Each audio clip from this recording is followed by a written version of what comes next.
Assalamualaikum warahmatullahi wabarakatuh. Saya Abdul Alimi dari SD Negeri 1 Kecamatan Dunang, Kabupaten. Kali ini saya akan mempraktekkan aksi nyata pada modul strategi PPDB yang mendukung penguatan transisi PAUD SD.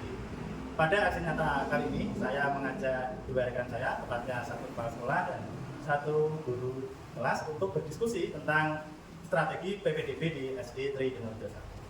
Kali ini saya tidak sendiri, saya dengan Bu Siti Karyati. Selamat siang, Bu Siti Karyati. Bagaimana kabarnya? Siap, ya. Bu Karyati, saya punya pertanyaan mengenai PPDB di SD kita.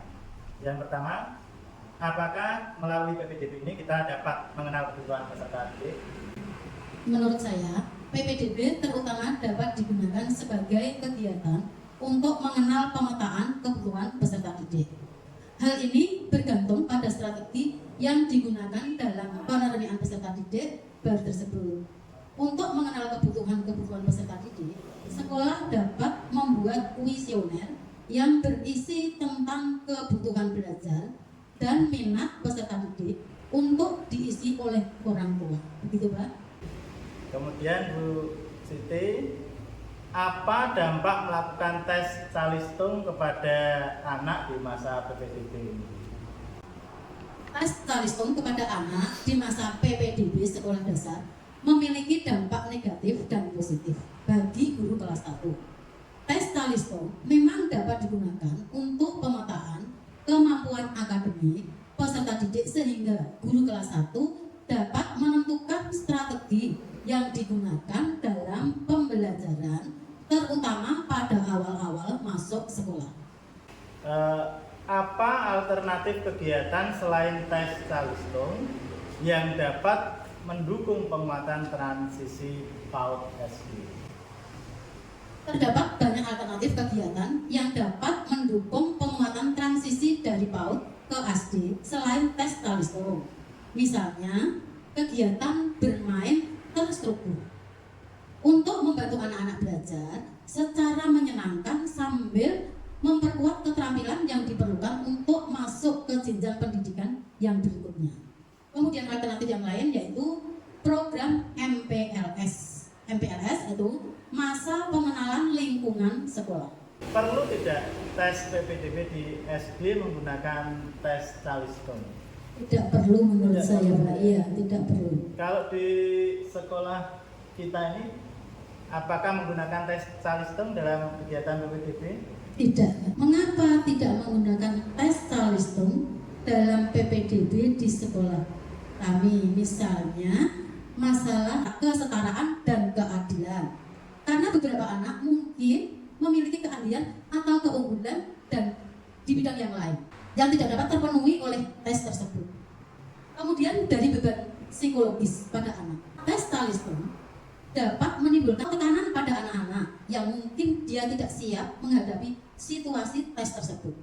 Kali ini saya dengan Bu Sugiem selaku guru kelas 1 di SD Tri Denur Desa 1. Assalamualaikum Bu Sugiem. Waalaikumsalam. Bagaimana kabarnya Bu Sugiem? Baik, Pak. Alhamdulillah. Baik. Melanjutkan diskusi yang terdahulu ini dengan Bu Siti Karyati. Kali ini saya mau izin untuk melakukan semacam diskusi tentang kegiatan PPDB yang mendukung penguatan transisi PAUD SD khususnya di SD itu begini.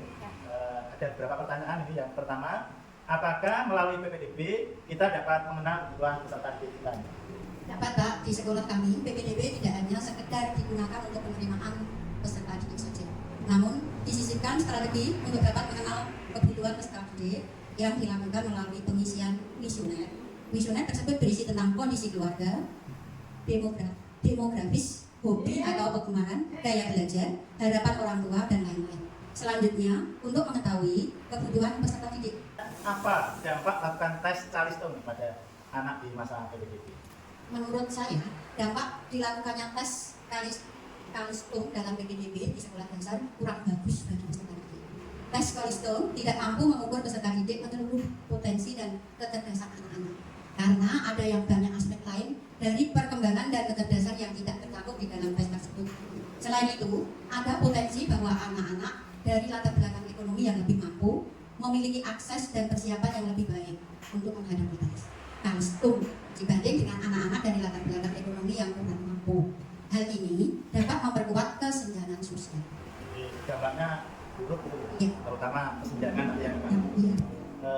kalau memang tidak dilaksanakan talistung, apa alternatif selain tes talistung yang dapat mendukung penguatan transisi PAUD SD? Selain talistung, kegiatan yang dapat mendukung penguatan transisi menurut saya adalah dengan mengajarkan kemandirian, misalnya mengaitkan tali sepatu, merapikan alat tulis dan lain-lain. Membangun kepercayaan diri. Kepercayaan diri perlu dibangun guna mendukung penguatan transisi masuk SD, misalnya dengan tampil di depan umum sesuai dengan gurunya, mengikuti kompetensi sesuai bakatnya. Lain. Dengan kemandirian, dengan membangun kepercayaan diri itu menjadi alternatif lain selain tes talistung. Gitu ya. Menurut Bu Sugiem, perlu tidak tes PPDB di SD ini menggunakan tes talistung? Menurut saya tidak perlu, Pak. Tidak perlu ya. Kalau di SD Tri dan 1, apakah menggunakan tes talistung ya PPDB? Tidak, Pak. Alasannya apa? Alasannya karena dilarang, Pak. Selain juga mungkin karena anak-anak memiliki potensi dan latar belakang yang berbeda-beda. Jadi itu alasan mengapa tidak menggunakan tes talistung. Iya. Terima kasih Bu Sugiem atas waktu yang sudah diluangkan untuk diskusi kali ini.